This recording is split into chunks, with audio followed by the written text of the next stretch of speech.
what's it is I, Helgear, and this is my Crystal Beast deck profile for Post Brothers of Legend. You may not know it, but our 7-colored friends got some indirect support in this set. And we give a thank you shout out to DZ for piecing the puzzles all together. Ratio-wise, from the previous deck profile, not much has changed. And this is going to be my final deck profile of our jeweled friends before the wonderful support from Ghosts 2. So like, sub, and bell, and leave your thoughts in the comment section below. So I do love these sleeves, as you guys can tell. Let's count the cards. Sometimes you'll find those sleeves that are just meant for a particular deck. I begin with, of course, the Pegasus himself of Sapphire. To those unfamiliar, Crystal Beasts have an ability, which they all share, where if they would be destroyed, you could send them face up in your back row as continuous spells instead of sending them to the graveyard. They have this in addition to their original effect. On summon, Sapphire Pegasus can take a Crystal Beast from your hand, deck, or graveyard and place it face up in your back row as a continuous spell. Next up is our support. And that is 1 copy of Noble Knight's Shield Bearer. Now, I went through 2 boxes of Brothers of Legend and only managed to pull 1 Noble Knight Shield Bearer. It has 2 once per turn effects. The first one, where you banish a light monster to draw on summon, you will never use that. The effect that matters is you can banish this card from your field or your hand, preferably, to add a level 6 or lower wind attribute beast monster from deck to hand. Translation: Noble Knight Shield Bearer is the personal rota to Crystal Beast Sapphire Pegasus. It's like playing another one that you can add to your deck. 2 copies of Ruby Carbuncle. When special summoned, he acts as a soul charge for the back row, special summoning as many as possible. He's a good Carbuncle, yes he is. 2 Topaz Tiger. When you attack with them, this 1600 attack point Tiger becomes 2000 at the damage step. 2 copies of our defensive friend, Emerald Tortoise. When a Crystal Beast you control attacks, afterwards you can switch the battle position of one. You'll probably be changing the ratios of some of these other Crystal Beasts come May. Next up, 2 Cobalt Eagles. The once per turn bounce of a Crystal Beast you control to the top of the deck. Most duelists use this guy for Lightning Chidori. Spoiler alert, not in this extra deck. 2 copies of Amethyst Cat, who can bypass your opponent's monsters and attack directly. However, the damage she deals is halved. And of course, 2 of the Amber Mammoth, aka you can't hit any other Crystal Beasts on my field until you destroy me first. When you have 7 Crystal Beasts of different names on your field, back row or front row, and or in the graveyard, you can special summon the ultimate gem god himself, Rainbow Dragon. After you summon this thing, it has 2 effects that you can use.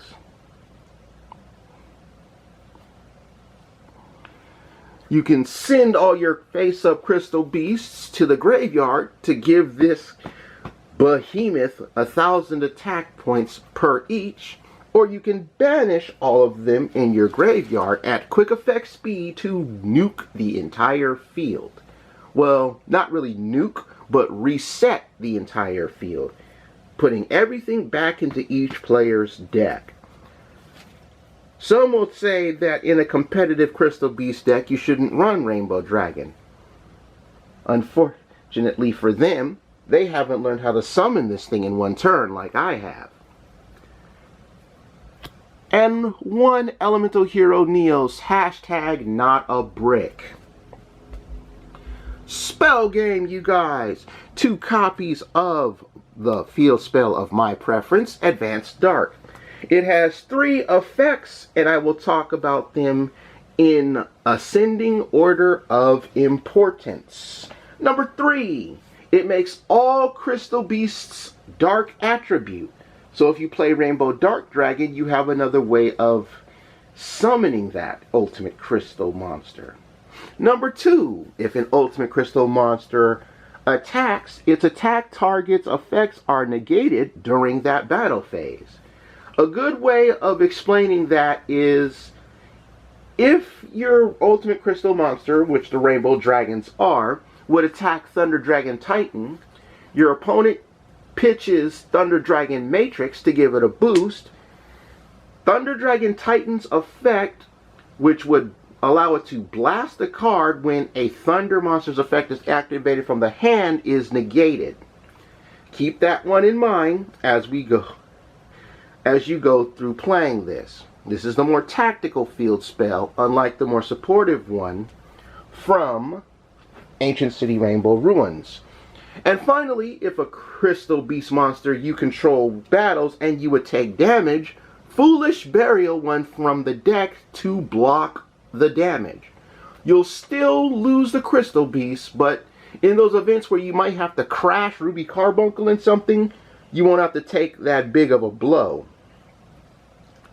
2 copies of Rainbow Bridge. This lets you add a crystal spell or trap from deck to hand. Little fun fact. In the original printing, the text said, well, the text excluded 2 cards which you can't add. Violet Crystal, an old school equip spell for zombies, and the trap card Crystal Counter, which as of Legendary Duelist Season 1, has its name errated to Counter Gem. Next up, the best oat in your entire deck. At 2 copies, Crystal Bond. To those of you unfamiliar, OAT stands for 1 activation a turn. Take 2 Crystal Beasts with different names from your deck. One goes to your hand, the other goes face up in your spell and trap zone as a continuous spell. It works quite well with the Crystal Tree. When a crystal is placed in the back row, the Crystal Tree gains a counter. You can send this card to the graveyard, and for each counter it had when sent is a Crystal Beast you can place into your back row from your deck. It's all about setup with these cards, and that's what makes them so good. 2 copies of Crystal Blessing. This lets you recur up to 2 Crystal Beasts into your back row as face-up continuous spells. More setup, as you know. When you have at least 2 Crystal Beasts in your back row, Crystal Beacon can Stratos one from your deck. When you have 4 Crystal Beasts in your back row, you can activate Crystal Beast Health Insurance. You'll send those 4 crystals to your graveyard. Your opponent sends their cards on the field to the graveyard, and for each one sent face up that your opponent controls is a Crystal Beast you can special summon from your graveyard. Abundance truly is the only brick that you'll play in this deck, but it is a worthwhile brick. You may not ever play this card, but there will come that duel, and I've had it happen to me, there will come that duel where you're going to need to play this just to save your butt, and you'll be happy you have it in the main deck. 1 Crystal Promise. This special summons a Crystal Beast from the back row. It's got a ruby on it for a reason. The rest of the spells include our usual suspects that everybody knows how they work. 1 Melody of the Awakening Dragon. Discard a card for cost and Rhoda up to 2 dragons with 3,000 or more attack and 2,500 or less defense to your hand. Every rainbow dragon fits this criteria. And being able to Rhoda up to 2 of them means you don't have to go through searching all that much. You saw Neos in this deck. You know Neos Fusion is here. Enough said. More Fusion, Future Fusion, and the start of the trap game, Ultimate Crystal Magic. I will talk about these 2 cards after the extra deck game. Ultimate Crystal Magic allows you to fusion summon 7 crystal beasts by sending them from hand, deck, or field to the graveyard once a crystal beast dies in battle. You can even banish this card to place crystals in your back row. 1 Crystal Conclave. It has 2 effects that you cannot activate in the same chain. When a crystal beast dies in battle, you can Stratos one from your deck. So it's like a slower version of Promise without the revival. Or a slower version of Beacon. Then, the other effect lets you take a crystal beast you control and bounce it to your hand along with 1 card on your opponent's board. We play Crystal Raigeki to offer up a crystal beast in our back row to destroy problematic cards such as Mystic Mine. Too many times have I seen Crystal Duelists get hit with Mystic Mine and they don't play this out. And then the good win con that we all know as Tri-Brigade Revolt. There are only 3 crystal beasts that are not beast variant. So using this should be no problem at all. Extra deck game, you guys. We run 2 of Rainbow Over Dragon. Unlike the original Rainbow Dragon, you need 7 crystal beasts to fuse it, or 1 ultimate crystal monster to contact fusion change into it. It does the same thing as the main deck dragon, with 2 caveats. 1, you banish 1 crystal beast and gain the attack of that crystal beast for the turn. And 2, it can also reset the field at quick effect speed, but you don't have to wait until the turn after it's summoned to use the reset. Thank you, Maximum Gold Eldorado, for making the proper errata to Rainbow Neos like you did on the card archive. It has 3 effects that you can use 1 of each turn. Send a monster you control to the grave, shuffle your opponent's monsters into the deck. Send a spell or trap you control to the grave, shuffle your opponent's back row into the deck. Mill 2 cards off the top of your deck and shuffle your opponent's graveyard back into their deck. You may not ever use that 3rd one, since you probably won't face Sky Striker with this deck, so one of the first 2 are what you're always going to play when using this card. PK Breaksword is the reason why we play level 3s. Offering up 1 monster you control to blast one of your opponent's monsters means this thing doesn't have to commit suicide. Back in the day, when Xyz summoning didn't exist, crystal beasts were known for weaponizing their back row. Hopefully you will remember how to do it in this day and age. Dark Rebellion Xyz Dragon to out problematic cards like Infinitrack Megaclops, stealing an attack position monster's attack that was special summoned.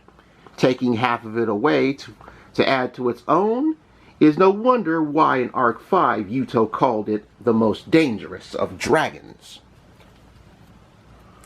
We don't need no stinking Zeus to wipe a board. We got Exciton Knight. And lot more cheaper than Exciton Knight as well.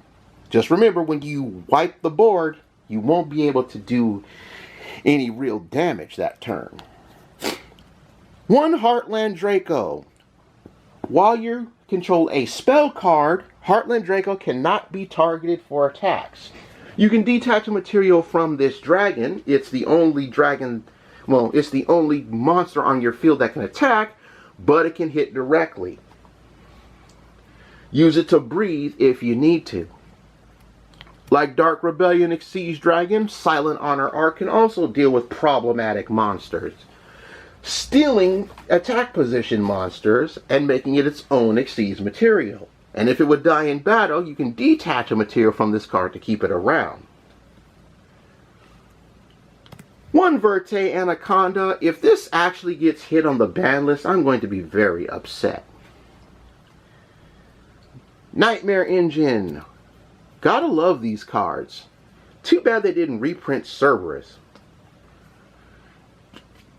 Now, Tri-Brigade Revolt is the last trap in the main deck, so you know I've got some Tri-Brigades in the extra, like Pharyngeat the Barren Blossom, which lets you once per turn special summon a beast variant monster from your hand, and once into the graveyard lets you draw a card. Rugal the Silver Sheller. This can get you a little bit of protection for these guys as well. That's all that really matters about this. And then the other win con of the deck, Shiraig the Ominous Omen. As I said before, only 3 Crystal Beasts are non-beast variant. So, when this is link summoned, or if one of those beast variant crystals is special summoned to one of these zones it's pointing to, you're banishing a card your opponent controls. And this non-targeting removal can out problematic cards. And of course, a Skull Dread if you need to adjust your hand. Now, the biggest question I get when I play my deck revolves around 2 cards. Future Fusion and Ultimate Crystal Magic. The reason I play Future Fusion is it's a faster version of Fusion than Ultimate Crystal Magic. And I tell people this all the time. If I play this, there's a very high chance I'm winning the game. Simply because when I do play it and they say no, I pick up my deck and I do this.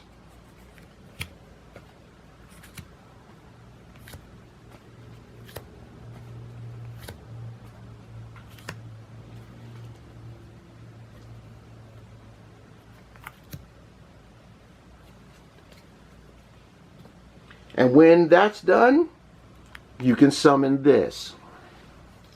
And if you know you're not playing against the Cyber Dragon Duelist, you can tribute this and summon this.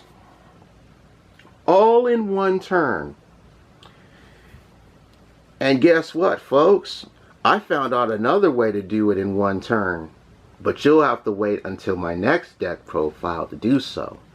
Thank you guys so much for watching. Let me know your thoughts of this deck profile in the comment section below. Test out Noble Knight Shieldbearer in your Crystal Beast deck and see how he works for you. You'll probably play more than one at a later date. But for now, I take my cards to the box because I'm done. Bye-bye, everybody.